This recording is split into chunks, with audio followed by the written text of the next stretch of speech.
Hey viewers, my name's Cara. I'm your host for Tuesdays here on the Pagan Perspective, and this week the topic suggestion as given to us is short and sweet. It's from Books and Baking, or Baking and Books. I was worried I was going to get that backwards. It's one of the two. It's in the description as always, and they simply asked, how do I count my blessings? Now, such a simple topic can be really difficult, especially if you're someone like me who tends to try to see things from all possible angles. So I did a little research. It's like such a simple topic. Why did I have to do any research? No, but what I wanted to do was see if I could find out where the phrase counting your blessings originated, where it came from. So I did a little Googling, and there's a lot of resources that talk about it in relation to Christianity and like later texts that once this was already a thing in Christianity, it has been said millions of times, right? And so a lot of people think of it as referring to blessings from God, capital G, God, meaning that particular one. But I really wanted to think of it in a pagan context, and are there specific ways that we count our blessings that are particularly different? And the answer really is no. We don't really do it any specific different way. It's just that we put it in our own world context. So I found a couple of links. I'll probably put them in the description for you just in case you're interested. But I found a couple of pages that were talking about how the earliest references of the phrase counting blessings, or references in literature to counting blessings, are from the 1800s. And a lot of it was like poetry and other types of literature. It was not in a religious context specifically. And then there was one page, I'll definitely link at least this one because it talked about both. It also said that there were references earlier in the 1700s in written text to counting of one's sorrows.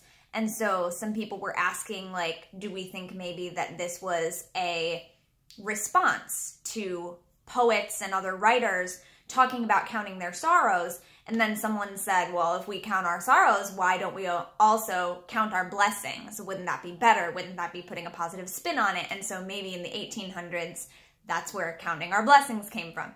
Anyway, I was just wondering that. And if you Google pagan counting blessings, which is something I did today, you will find one of Patty Wigington's articles from ThoughtCo, from the pagan Wiccan area of articles, talking about winter solstice and Yule related prayers, one of which is about counting blessings. And in that article, she suggests that one way that we might count our blessings is to use prayer beads. If you have a set of prayer beads that you use, which I actually do own a set of prayer beads that my mother made for me, and who knows where they are right now. I saw them about a week ago. They're in a little wooden box that I have somewhere, but I couldn't tell you where they are. I tried to find them for this video, but they've disappeared. But the idea being that if you have a set of prayer beads and it already has a certain number of beads, whatever is special to you, different traditions and paths around the world have specific numbers for the amount of beads that are in their strands. That's where I got the R from. So like a mala traditionally has 108 beads for 108 repetitions of a prayer or a chant. And like a Catholic rosary, I don't know the number off the top of my head, but there's a certain amount based on how many of each prayer you say. And then there's a larger bead for saying the Our Father, for example, and then I think there's 3 in between every one, and there's so many large beads around the thing, right? It's a specific number based on the tradition of how many times you say these prayers. And being raised Catholic and my grandmother being Roman Catholic, I definitely own multiple rosaries. I learned to pray the rosary as a kid. My grandma still does it, and she has literally a rosary for every day of the week. And plus. And I don't mean that she literally uses a different one every day of the week, but I mean the amount. She definitely has like 10 rosaries in her side table next to her chair. And sometimes when I go visit her, she has one out and she's praying the rosary. So that's something that I learned as a kid. It's that kind of idea. And I think that depending on whether you've come from like a Catholic rosary style tradition, background, upbringing, or if you've come from a more Eastern spirituality of praying with a mala, a set of beads, there's various reasons why praying with beads could be appealing to a pagan, depending on your belief system. So my mom made me a set of pagan prayer beads when I was quite a few years into my practice, and she and I like to do a lot of crafty, hands-on arts and crafts things, and we like to do a lot of beading. So she made me a set of prayer beads with the specific number that I told her I wanted. I wanted 13 large beads as the focal point because the number 13 is very important to me, and also 13 moons, that kind of thing, 13 moons in a year. So she started with the idea of I wanted 13 big beads, and she picked out 13 special beads for that purpose. And then she also put charms on it that had to do with different wishes that she had for me. So there were different charms for different things. I think I might have made a video on my personal channel about this set of beads that I have years ago, and if I didn't, maybe I should when I find them, because I'm now realizing there's a lot to say about it. But the idea being, you have this set of beads. I don't have anything here really to use as an example at the moment. Do I have anything in my drawers? No. Hold on, I think I can pause this actually. I realized this the other day. I can pause. Okay, so here I am now. I have a necklace. This is a necklace that I've made years ago that just has some little glass butterfly beads on it that are the colors of the rainbow. So the idea would be if you have something with different beads, and however many you have, you know, a whole thing in this case, we just have 7 because it's a rainbow, that you would say a prayer for the first bead and then move your fingers to the second bead and say that prayer again, and the next one, and the next one. And it's a way of keeping track of how many repetitions you've said that prayer or chant or spell or whatever it is. You can also do this with tying knots in a cord. That's one method that knot magic is used for. It's not the only way that knot magic is used, but it's one example. But if you're doing it for counting your blessings, then you would say, okay, first blessing, name something that you feel is a blessing in your life. So for example, I'm healthy. And the next one, you would say maybe, my cat is healthy. Third, I have a roof over my head. Fourth, I have heat in my house, which is important to me because it's always cold. I'm always cold, but I'm grateful that I have working heat in the first place because otherwise it would be worse. I am grateful for natural light. I feel that natural light is a blessing, and so on and so forth. So each one, and then by the time you finish this, you would have named 7 blessings. So it would be however many you have in that string of beads, if that's what you're using. This same idea is also, oops, sorry, I'm not focused now. This same idea is also something that I've done with my chakra bead bracelets that I make, which I sell on my Etsy shop, but this isn't a plug for that, but I don't have them on today, of course. But I have the different stones going around the bracelet that are all the different colors, and so when I would do my meditations, I could actually take the bracelet off and put my hands on the red beads for the first chakra and be meditating on that first chakra energy. And then when I'm ready to move on to the second one, move your hands to the next color and meditate on it and focus on that energy. And then so on and so forth, moving down the line until you've gone through all 7. I use the 7 main chakras in the system and the Western system of associating them with the rainbow color spectrum, which are not the traditional Eastern colors. But so, and by the time you get through, you've done every one. And then my bracelets actually include an 8th stone which is the clear quartz, for kind of bringing it all together, or you could use that as a rest and reset point and then go back to the beginning and do it again, however many repetitions you want. So that's one method that I saw when I was just Googling that Patty Wigington recommended in an article, using actual prayer beads to count blessings. Now, another one that I feel like is probably more popular these days and more widely known and less associated with any specific religious or spiritual practices is that I feel like counting blessings is really another way of saying, remembering things that we're grateful for. And I even just said that when I was doing it in the example. I'm grateful for this, I'm grateful for that. So one other thing that I've done that I know a lot of people do, and I've tried to do for as many days as possible, is to keep a gratitude journal. And so instead of just counting them off and saying them, I'm actually writing them down. And this is something that I've done on and off over the years because it's a recommended practice. But if you know me, you know that I struggle with doing anything every single day for a prolonged period of time. But there are times that I can do something every single day for a certain period of time, and then I might drop off for a while. And then I might get back to it for a while. So it's something that comes and goes. But I got myself this little journal, which you saw in the thumbnail of this video, at the dollar store because I liked the neon blue. That color makes me happy. And I was working with a spiritual coach a couple years ago who recommended that I start what they called a manifestation journal. It's kind of a gratitude journal as well, but the idea was for me to think of these things that are in my life that I'm grateful for, that I feel are blessings, as things that I have manifested in my life somehow. And it doesn't have to be something on purpose where I said, ooh, I really want this, and then it showed up, it manifested, but viewing blessings in our lives that maybe we had no direct control over or no conscious influence upon, viewing those things as manifestations, that because of the way we are living our lives, these things are manifesting for us. So I want to give you some examples from my manifestation and gratitude journal that I've been keeping on and off for the past year.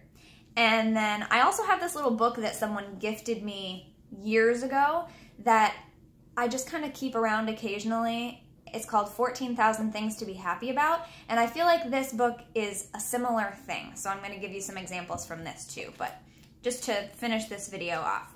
So these are just some different suggestions of ways that you can count your blessings, but it's really ultimately going to depend on what you feel your blessings are and how is best to do that. You can definitely sit around the table with your family or friends and go around taking turns naming things that you feel are blessings in your life that you're grateful for, which probably a lot of people in the United States will be doing this week because of the secular holiday Thanksgiving coming up. So that is one way that people do it. And this is a suggestion for doing it throughout the year in a way that you can look back on and see what you were grateful for, which is why I really like having things written down personally. So for example, I'm now looking back at things that I was grateful for last year, and it can be a good reminder. So here's some of mine. My partner got me chocolate fudge brownie vegan ice cream. I was super excited about that. I got to cuddle with my beautiful cat, Dawn. I was talking to one of my friends and they told me that they met someone new who's really awesome, and I was really happy for them. So this was me manifesting positive things in my life. So my friend manifested something really positive in their life and shared that with me, and I felt really pumped for them about it, so I put it down in here. Having French fries for lunch, getting new books. Two of my little tech girls, this was when I was stage managing a musical last year, two of my techies drew a chalk mural of the show that we were doing in the alley outside the theater. And so when I got to rehearsal, there was this beautiful chalk mural that had their signatures on it. And I was like, oh my gosh, my wonderful techies.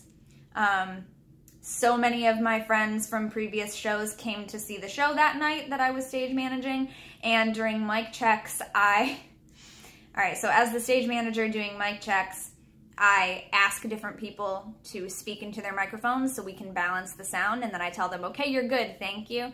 So that day, when I told them, okay, you're good, I said, thank you, I love you, and it just created this great atmosphere for the whole rest of the day that everybody was giving me a ton of love back in return. So yeah, I told everyone I love them at mic checks and got lots of love back. On the next day, my cat is so cute, so sometimes it's the same thing. I'm grateful for my cat every day. My partner, everything about them. I love the way my nails look when they're painted, and I love this color of blue. Chatting with one of my friends and figuring out the capital T truth. Everyone, okay, yeah. Getting to cook dinner together. Watching movies. Visiting my grandma on her birthday. Music. Love. Doodling. My partner, again. Warm breezes and soft moss. A blue caterpillar. Everyone liked my shoes that I wore to rehearsal that day. Being woken up by kisses. My hair is great today. My partner having dinner ready for me when I get home. Finding a new place at the museum that I never knew was there before. Finding creative inspiration. Finally watching Howl's Moving Castle for the first time. Vegan pizza and trivia games. Thinking that I look good in witchy garb. Making pasta with black bean sauce, one of my specialties. Communication, thrifting, making plans for future events. No rehearsal tonight means more time to do things at home. Things like that. So those are lots of, okay, dancing, meditation and yoga, nap time, laughter, a sunny day, vegan grilled cheese sandwiches, roses at my grandmother's house, visiting my little cousin, all kinds of things. So now I'm just flipping through. Yeah. So that's some things in my life that I consider blessings. And around this time that I was doing this, I also read somewhere, or I heard from someone, that they were saying, like, when you do a daily gratitude journal, if you're not sure what to write, like, it doesn't have to be a different thing every day. It's just what you're grateful for that day. And sometimes they're the same things. My partner, my home, my cat, the way my hair looks, whatever. Something that someone told me that has stuck with me is, if you're stuck and you're not sure what to write, think about if you didn't write something down as being grateful for it, or if you didn't acknowledge that you were grateful for something that day, imagine what the next day would be like without it. So basically, if you haven't expressed gratitude for something, imagine a world where those things disappear because you haven't been grateful for them. That really made me think, like, okay, so every day I would want to say, I'm grateful for my partner, I'm grateful for my cat, I'm grateful for the house that I live in, I'm grateful for the amount of money that I have saved, I'm grateful for, you know, all these different things. So that really helped me. Not in a way that you have to be worried about it. That's not really going to happen, of course. It's just another way to think about it. And I really do think that it's important to express gratitude every day, all the time, not just once a year. And even if you're not writing it down, like, my partner and I talk on a weekly, if not daily basis about how lucky we are and how grateful we feel to have found each other, to have the various things that we have in our lives, the various situations that we find ourselves in, that we just feel really lucky and really grateful for those things and for those people. So finally, I'm just gonna flip through and find some interesting things in here, things to be happy about. Some things in here don't really apply to me. They're not really something that I would get really happy about, but maybe they will be for you. And the author of this book is Barbara Ann Kipfer, who has written other books about wisdom, self-meditation, stuff like that. She has degrees in linguistics, archaeology, and Buddhist studies. So things to be happy about. They're kind of meant to be little meditative type things. So here we go.